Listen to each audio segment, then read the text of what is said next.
আমরা গতকাল রাত থেকে শহরের বিভিন্ন জায়গার ছবি তুলে ধরছি, শুধুমাত্র শহর নয় গোটা রাজ্যের আনাচে কানাচের কি ছবি রয়েছে তা তুলে ধরছি। কিন্তু বর্তমানে যে খবর পাওয়া যাচ্ছে যে হাওড়া নদীর জল কিন্তু বিপদ সীমার উপর দিয়ে বইছে, সেই ছবি আপনারা দেখতে পাচ্ছেন। বিপদ সীমার উপর দিয়ে বইছে হাওড়া নদীর জল এবং হাওড়া নদীর আশপাশের যে এলাকাগুলি রয়েছে, পার্শ্ববর্তী যে এলাকাগুলি রয়েছে তা কিন্তু এবার প্লাবিত। কারণ উজানের জলে এবার দেখা যাচ্ছে সব থেকে বেশি ক্ষতির সম্মুখীন হচ্ছেন সেই নদী সংলগ্ন এলাকায় যারা বসবাস করেন। একদিকে রয়েছে দশমী ঘাট, অন্যদিকে কিন্তু রয়েছে বলদা খাল। ইতিমধ্যেই এনডিআরএফ টিম নেমে পড়েছে, যে কোনো পরিস্থিতি মোকাবেলায় প্রস্তুত রয়েছে সরকার। তবে পার্শ্ববর্তী যে বাড়িঘর রয়েছে তা সম্পূর্ণ প্লাবিত। বর্ষার শুরুতেই নাজেহাল হতে হয়েছে রাজধানী আগরতলাকে। আমরা একাধিক জায়গার ছবি তুলে ধরছি এবং ইতিমধ্যেই রাজ্যের মুখ্যমন্ত্রী সামাজিক মাধ্যমে একটি পোস্ট করেছেন, আর যে পোস্টে তিনি লিখেছেন যে গত দুদিনের অবিরাম বৃষ্টিতে পশ্চিম ত্রিপুরা জেলার বিভিন্ন অঞ্চল প্লাবিত হয়েছে। প্রায় ১৩০০ পরিবার সরকারি শেল্টার হাউসে আশ্রয় নিয়েছে। সরকার প্লাবিত এলাকার উপর তীক্ষ্ণ নজর রাখছে। জেলা প্রশাসন, এনডিআরএফ, সিভিল ভলান্টিয়ার্স, অন্যান্য এজেন্সিকে বিভিন্ন এলাকায় মোতায়েন করা হয়েছে। আগরতলার বিভিন্ন এলাকায় জল জমেছে, জলের পাম্প চালু রয়েছে। প্লাবিত এলাকায় জনগণকে অনুরোধ করা হচ্ছে সরকারি নির্দেশ মেনে নিরাপদ স্থানে আশ্রয় গ্রহণ করার জন্য। ডক্টর মানিক সাহা, রাজ্যের মুখ্যমন্ত্রী, তিনি কিন্তু সামাজিক মাধ্যমে এই বার্তা দিয়েছেন। তবে এই যে বিপদ সীমার উপর দিয়ে হাওড়া নদীর জল বইছে সে বিষয়ে বিস্তারিত আমরা জানবো। টেলিফোন লাইনে যুক্ত হয়ে গেছে বার্তার সম্পাদক দেবব্রত চক্রবর্তী। দেবব্রতদা, গতকাল রাত থেকে তুমি বিভিন্ন জায়গায় যাচ্ছ এবং আজ সকালেও তুমি বলদাখাল সহ আরো বিভিন্ন জায়গায় গেছো। ঠিক কি পরিস্থিতি দেখতে পেলে, কি ছবি রয়েছে এই মুহূর্তে? দেখো, গত 3 দিন যাবৎ রাজ্য এবং বিশেষ করে রাজধানী আগরতলায় যেভাবে অবিশ্রান্ত বৃষ্টি শুরু হয়েছে, এটি কিন্তু ফের রাজ্যে একটা আগাম বন্যা পরিস্থিতি তৈরি হয়েছে। এই অবস্থায় সাধারণ মানুষ বিপর্যস্ত এবং রাজধানী আগরতলা কিন্তু একেবারে বেসামাল অবস্থা। এবং এটা কিন্তু গতকাল রাতে সাধারণ মানুষ, বিশেষ করে নিম্নাঞ্চলগুলো কিন্তু প্লাবিত হওয়ার কারণে দারুণ একটা ভোগান্তির শিকার হয়েছেন। তোমার মন্ত্রীর বাড়ি এক্সটেনশন রোড, তোমার চৌমোহনী, তারপর তোমার লক্ষ্মীনারায়ণ বাড়ি রোড, যেসব নিম্নাঞ্চল গুলো সবসময় প্লাবিত হয়, এবারও কিন্তু এর কোনো ব্যতিক্রম হয়নি। বটতলার একাংশ, এমনকি তোমার এই যে টিআরটিসি এলাকা, এই জায়গাও কিন্তু প্লাবিত হয়েছে। তবে গতকাল রাতে যে পুর নিগমের যে পাম্প মেশিন গুলো রয়েছে, এগুলো তোমার সঠিক সময়ে চালানোর কারণে কিন্তু কোনো ক্ষেত্রে এই জল তোমার সরে ফেলা হয়েছে। আজও কিন্তু দেখা গেছে রাধানগর বাস স্ট্যান্ড, বলদা খাল, চন্দ্রপুরের একাংশ, এসব অঞ্চলে কিন্তু আজও তোমার জল রয়েছে। সাধারণ মানুষ ভুগছেন এবং বহু যানবাহন আটকে পড়েছে। যারা চন্দ্রপুর আইএসবিটিতে গাড়ি সহ আটকে পড়েছেন, বহু গাড়ি এখনো দাঁড়িয়ে আছে। এবং বিশেষ করে যেটা গুরুত্বপূর্ণ বিষয়, এই চন্দ্রপুরে তোমার জাতীয় সড়ক জলমগ্ন হয়ে থাকার কারণে কিন্তু যান চলাচল বন্ধ হয়ে গেছে। আর হাওড়া নদীর পার্শ্ববর্তী, যেহেতু হাওড়া নদীতে জল বিপদ সীমার উপর দিয়ে বইছে, সেই কারণে কিন্তু এখন পরিস্থিতিটা যথেষ্ট জটিল। যদিও এনডিআরএফ এবং অন্যান্য যারা উদ্ধারকারী দল, তারা নেমে পড়েছে। আজকে যে তোমার আমি একটা আপডেট দিচ্ছি হাওড়া নদীর জল সম্পর্কে। আমি আগেই বলেছি যে হাওড়া নদীর জল বিপদ সীমার উপর দিয়ে বইছে। সকাল 9টায় যে তোমার একটা পরিসংখ্যান পাওয়া গেছে, সকাল 9টায় জলের ঊর্ধ্বসীমা ছিল 10.82 মিলিমিটার। এবং তোমাকে আরেকটা বিষয় জানিয়ে রাখি, তাহলে তারতম্যটা বোঝা সহজ হবে। যে ক্ষেত্রে এই হাওড়া নদীর জলের বিপদ সীমা যে নির্ধারণ করা রয়েছে তা হলো 10.50 মিলিমিটার। সুতরাং এটা কিন্তু এখন তোমার 10.82 মিলিমিটার পৌঁছে গেছে। তোমার প্রায় 3.32 মিলিমিটার কিন্তু বেশি রয়েছে। এবং যেটা হচ্ছে সর্বাধিক বিপদসীমা, এক্সট্রিম ডেঞ্জার লেভেল যাকে বলা হয়, তা হচ্ছে তোমার তা হচ্ছে তোমার বিপদ সীমাটা হচ্ছে 11। হ্যাঁ, এক্সট্রিম বিপদ সীমাটা হচ্ছে 11। এবং আরো জানিয়ে রাখা ভালো, 2024-এর 22শে আগস্টেও কিন্তু এমন একটা পরিস্থিতি তৈরি হয়েছিল এবং সেই পরিস্থিতিতে এই রেকর্ড তোমার জলসীমা বিপদসীমার উপর তোমার পৌঁছে গিয়েছিল হাওড়া নদীর জল, তা ছিল 11.00। এই অবস্থায় কিন্তু সাধারণ মানুষ এখনো ঠিক আগের মতো একটা চরম অস্বস্তির মধ্যে পড়ে গেছে, বিপত্তিতে পড়েছেন। তবে ইতিমধ্যে রাজধানী আগরতলায় বেশ কিছু ত্রাণ শিবির খোলা হয়েছে। এ পর্যন্ত পাওয়া খবরে জানা গেছে যে তোমার 1300 পরিবার বিভিন্ন ত্রাণ শিবিরে আশ্রিত রয়েছেন। তারা তাদের সরকারিভাবে তাদের পরিষেবা দেওয়া হচ্ছে এবং সবাই ইতিমধ্যে জেনে গেছেন যে গতকাল রাতেই কিন্তু মুখ্যমন্ত্রী এবং মেয়র দীপক মজুমদার বিভিন্ন ত্রাণ শিবিরে তারা পরিদর্শন করেছেন এবং ঠিকঠাক ভাবে তাদের ক্ষেত্রে প্রশাসনিক যে ব্যবস্থা গ্রহণ বিষয় তা হচ্ছে কিনা কিন্তু নজরে রেখেছেন। মুখ্যমন্ত্রী আগেই ঘোষণা দিয়েছেন, ওনার সামাজিক মাধ্যমে ঘোষণা দিয়েছেন যে কোনো অবস্থাতেই যেন সাধারণ মানুষ কোনো ধরনের ঝুঁকি না নেন এবং নিরাপদ আশ্রয়ে যাতে তারা গিয়ে আশ্রয় গ্রহণ করেন। সাধারণ মানুষকে কিন্তু মুখ্যমন্ত্রী একটা আশ্বাস বানিয়ে দিয়েছেন এবং প্রশাসন তাদের পাশে রয়েছে, শেষ পর্যন্ত থাকবে সে কথা কিন্তু বলেছে। এবং আবহাওয়া দপ্তর সূত্রে জানা গেছে যে এখনো কিন্তু এই নিম্নচাপ অব্যাহত, এই নিম্নচাপের ফলে বৃষ্টিপাতের সম্ভাবনা কিন্তু তোমার রয়েছে। আর এই বৃষ্টি, এই ষষ্ঠীর দিন জামাই ষষ্ঠী, আজকে জামাই ষষ্ঠী, এই জামাই ষষ্ঠীর দিনে এই বৃষ্টিজনিত কারণে কিন্তু এই যে লোক উৎসব, এই জামাই ষষ্ঠী, এই লোক উৎসব কিন্তু অনেকটাই তোমার আনন্দে লাটে উঠেছে। লোক উৎসবের আনন্দে লাটে উঠেছে, সাধারণ মানুষ বিপর্যস্ত। আসলে আজকে তো সেভাবে বাজারই জমেনি, যে কারণে ষষ্ঠীর বাজার তোমার ষষ্ঠীর দিন সকালে কিন্তু আর সেভাবে জমেনি। তাই এই যে ষষ্ঠীর যে উৎসব, এই যে লোক উৎসব, তা কিন্তু একেবারে লাটে পড়েছে। এবং বিশেষ করে সাধারণ মানুষ দেখো এই মুহূর্তে একটা চরম দুর্ভোগের সম্মুখীন হয়েছেন। যেসব অঞ্চলগুলোতে জল, রাস্তায় জল রয়েছে, সাধারণ মানুষের বাড়ি ঘরে জল ঢুকে গেছে, তারা বেরোতে পারছেন না। এবং তোমার এই গোমতী যে জলসীমা, তাও এখন আমার কাছে ঠিক সেই পরিসংখ্যানটা নেই। গোমতীর জল কিন্তু তোমার ক্রমশ বাড়ছে এবং বিশেষ করে নদীর পার্শ্ববর্তী যে উপকূলবর্তী যারা বাসিন্দা রয়েছেন তারা কিন্তু অনেকেই এখন নির্দিষ্ট একটা নিরাপদ স্থানে গিয়ে আশ্রয় নিয়েছেন। প্রশাসন যথেষ্ট সহায়তা হাত বাড়িয়ে দিয়েছে।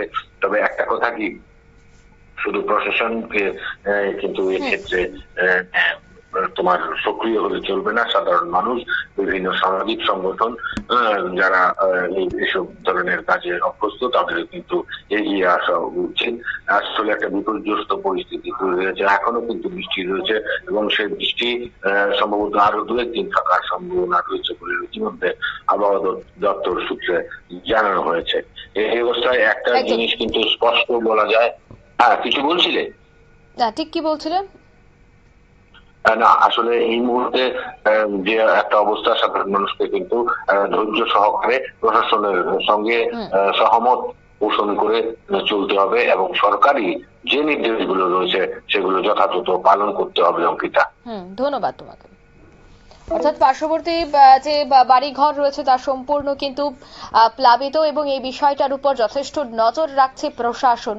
এবং প্রশাসনের যে বক্তব্য বা প্রশাসন থেকে আমরা যে প্রতি মুহূর্তে আপডেট পাচ্ছি তা হচ্ছে যে পার্শ্ববর্তী বাড়িঘর, বিশেষ করে নদী লাগোয়া যে সমস্ত বাড়িঘর রয়েছে সেখানে প্রত্যেককে নিরাপদে নিয়ে আসা শেল্টার হাউসে এবং খাবার দেওয়া সবটা বিষয়ের দিকে কিন্তু নজর রাখছে প্রশাসন, আগরতলা পৌর নিগম। কারণ এই নদী অর্থাৎ এই হাওড়া নদীর জল যতক্ষণ বিপদ সীমার মধ্যে থাকবে বা বিপদ সীমার উপর থাকবে ততক্ষণ পর্যন্ত কিন্তু গোটা আগরতলা শহরের জন্য একটা বিপদ বাড়াতে পারে এই জল।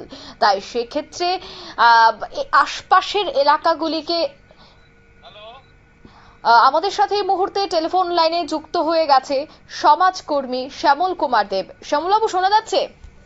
হ্যাঁ, শোনা যাচ্ছে। বর্ষার একেবারে শুরুতেই আমরা দেখতে পাচ্ছি নাচেহাল হয়েছে। শুধুমাত্র আমি রাজ্যের কথা বলবো না, গোটা দেশেই বর্তমানে এই ছবি ধরা পড়ছে, সিকিম, আসাম সহ বিভিন্ন জায়গায়। ঠিক তেমনি রাজ্যেও এই মুহূর্তে একই ছবি ধরা পড়ছে। বিশেষ করে এই যে হাওড়া নদীর জল বিপদ সীমার উপর দিয়ে বইছে। আপনি তো আটটাউন বর্দোয়ালি চষে বেড়াচ্ছেন, যে সমস্ত জায়গাগুলি রয়েছে, বিশেষ করে নদী লাগোয়া যে সমস্ত জায়গাগুলি রয়েছে, দশমী ঘাট, এই জায়গায় এই মুহূর্তে প্রশাসনের পক্ষ থেকে কি পদক্ষেপ গ্রহণ করা হচ্ছে বা সেখানকার মানুষজন বর্তমানে কেমন রয়েছে? দেখুন, প্রথমেই তো আমি সত্যি এই ভারী বর্ষণে যারা যারা সমবেদনা রয়েছে, যেখানে আমাদের আটটাউন বর্দোয়ালির পুরাটা শহরই পড়েছে আমাদের, এবং আমাদের বিধায়ক মাননীয় মুখ্যমন্ত্রী প্রফেসর ডক্টর মানিক শাহ মহোদয় উনি নির্দেশ দিয়েছেন আমাদের প্রত্যেককে যে আমরা গতকালকে থেকেই তার জন্যই আমরা চষে বেড়াচ্ছি ওনার নির্দেশ মতো।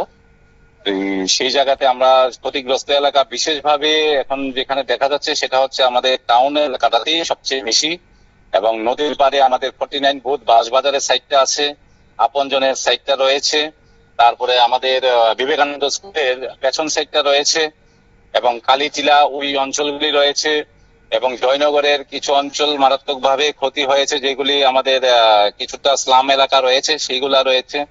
এবং সেটা যদি আমরা 32 নম্বর ওয়ার্ডে ধরি, 32 নম্বর ওয়ার্ডে আমাদের নদীর পাড়ে যেগুলি আছে 51 বুথ, 54, 53, 52 নম্বর বুথগুলি, এগুলিতেও অনেকটাই প্রভাব পড়েছে। এখন আমরা সবার সাথে যোগাযোগ করছি এবং দেখা করছি আমাদের ময়দানে। আমাদের সকল ছেলেরা রয়েছে, নেতৃবৃন্দরা রয়েছেন, আমাদের সম্মানীয় কর্পোরেটররা মাঠে রয়েছেন, মেয়র সাহেব রয়েছেন, এবং আমাদের কার্যকর্তা সকলেই রয়েছেন।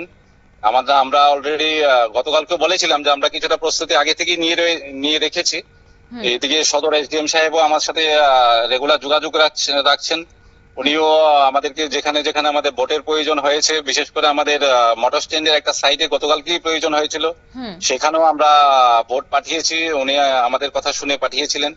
এবং পাশাপাশি আমাদের যেটা বিবেকানন্দ স্কুলের ওই স্টিল ব্রিজের সামনাটাতে সেখানেও পাঠিয়েছেন, সেখানেও আমরা রেস্কিউ করেছি লোকদের, এবার শেল্টারও খুলেছি আমরা শিবির। সেগুলি হচ্ছে এখন আমাদের ব্রিজের এই দিকটাতে হয়েছে, বিবেকানন্দ স্কুলে হয়েছে, আপনজন ক্লাবের উল্টো দিকে একটা বিয়ে বাড়ি আছে, আমন্ত্রণ বিয়ে বাড়ি, সেখানে আমরা খুলেছি, এবং আমাদের শুকতারা ক্লাবের সামনে আমাদের খোলা হয়েছে। এরপরে এনবিআরসি ক্লাব যেখানে আছে সেখানে অঙ্গনবাড়ি কেন্দ্রে সেখানে খুলেছি। তারপরে 34 নম্বর ওয়ার্ডে আমাদের আম্বেদকর স্কুলে খোলা হয়েছে, এবং 32 নম্বর ওয়ার্ডে মাস্টারপাড়া যে স্কুলটা আগে ছিল সেখানে সেই পুরানো স্কুলটাতে খোলা হয়েছে, এবং রামকৃষ্ণ স্কুলটা আমরা অপশন হিসেবে রেখেছি, নেতাজি স্কুলটা অপশন হিসেবে রেখেছি। 20 নম্বর ওয়ার্ডের আমাদের নেতাজি তুলসীপতি স্কুলে খোলা হয়েছে। সেগুলি আমরা চালিয়ে যাচ্ছি। লোকও এসছে, অনেকগুলি লোকে এসছে, আমরা মোটামুটি সেগুলি কাউন্টও করছি কতজন লোক এসছে। আর বিশেষ করে এখন ধ্যান দিচ্ছি ওনাদের বাচ্চাদের দুধের ব্যাপারে, খাওয়ার ব্যাপারে, এবং বাকি যারা রয়েছেন ওনাদের যে খিচুড়ির ব্যাপার কোনখানে হচ্ছে, কোনখানে ভাত ডিমের আয়োজন করা হয়েছে। সেগুলি মোটামুটি আমরা জোর কদমে চলছি। এখন বাকিটা মাতা ত্রিপুরেশ্বরী আশীর্বাদে দেখা যাক কতটুকু কি করতে পারি। কিন্তু মানুষের তো সত্যি শ্যামলবাবু, আপনি যে কথাটা বলছিলেন যে সরকার প্রস্তুত রয়েছে, প্রশাসন প্রস্তুত রয়েছে, এবং আপনারাও মাঝে ময়দানে কাজ করছেন, কোনোভাবেই কোনো জায়গায় ত্রুটি থাকছে না, এবং প্রাকৃতিক দুর্যোগ যাকে কোনোভাবে আটকানো সম্ভব নয়। কিন্তু সেক্ষেত্রে বিরোধীরা এই স্মার্ট সিটির তকমাকে তো বিভিন্ন ভাবে প্রচার করছে। স্মার্ট সিটির তকমাকে নিয়ে তারা সোশ্যাল মিডিয়াতেও এই বিষয়টাই সরব হচ্ছে, তাদের বক্তব্য হচ্ছে, তাদের যে অভিযোগ তা হচ্ছে যদি স্মার্ট সিটি হয়েই থাকে তবে কোথায় রয়েছে পাম্প মেশিন, বা কেনই বা ড্রেনে নিষ্কাশনী অব্যবস্থা, যার দরুন এবার রাজ্যবাসীকে এই দিন দেখতে হচ্ছে। কি বলবেন বিষয়টা নিয়ে?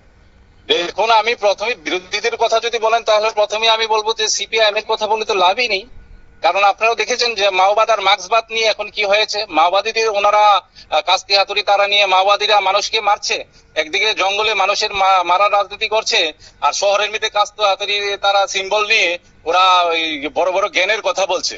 ওদের কথা বলে কোনো লাভ নেই। আর কংগ্রেস যেহেতু এবার সিপিএম এর সাথে মিলে গেছে, তাহলে তারাও সেম আইডিওলজি নিয়ে ওরাও চলছে।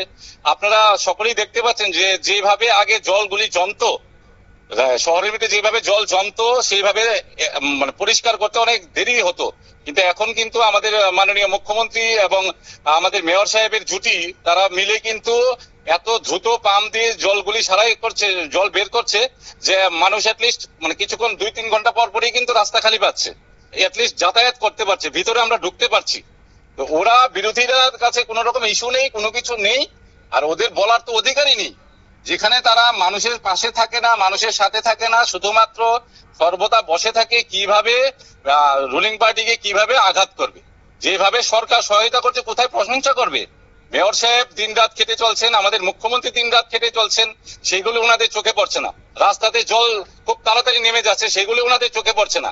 আমরা দিন রাত কোথায়, সিপিএম এর ছেলেরা কোথায়, আমাদের এই বিরোধী দলের কোন ছেলেগুলি কোথায়, কংগ্রেসের ছেলেরা কোথায়? মাঠে ময়দানে শুধু দেখবেন আমরাই আছি, ওদের কোনো মাঠে ময়দানে পাবেন না। ওরা শুধুমাত্র সোশ্যাল মিডিয়াতে রাজনীতি করছে আর শুধু মিথ্যে প্রচার করছে, ওদের আর কোনো কাজ নেই। একটা শেল্টারে ওদেরকে যেতে দেখবেন না, কোন রকম কোনো মানুষের সহায়তার জন্য আসতে দেখবেন না, শুধু বসে বসে বড় বড় কথা বলছেন। ধন্যবাদ। Thank you. অর্থাৎ পার্শ্ববর্তী বহু বাড়ি ঘর কিন্তু এই মুহূর্তে প্লাবিত, জন দুর্ভোগ রয়েছে চরমে।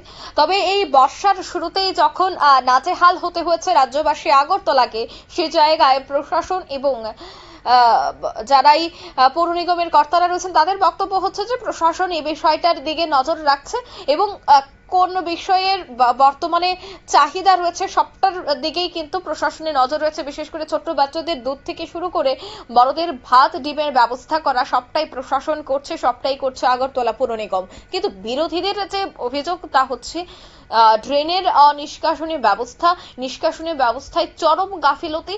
অন্যদিকে বিরোধীদের আরো একটি অভিযোগ হচ্ছে যে পাম্প মেশিন চললে কিভাবে জল জমতে পারে রাজধানী আগরতলায়, কোথায় রয়েছে তাহলে পাম্প মেশিনের আসল কাজ? এই বিষয়গুলি নিয়ে বিরোধীরা কটাক্ষ করছে। যাই হোক, তবে রাজ্যে যেন এই বন্যার খরা খুব দ্রুত কেটে যায়, রাজ্যে যেন এই বন্যা আগামীতে আর না দেখতে হয়, সেই প্রার্থনাই রয়েছে গোটা রাজ্যবাসী। নিয়ে নিচ্ছি ছোট্ট একটি বিজ্ঞাপন বিরতি, সঙ্গে থাকুন।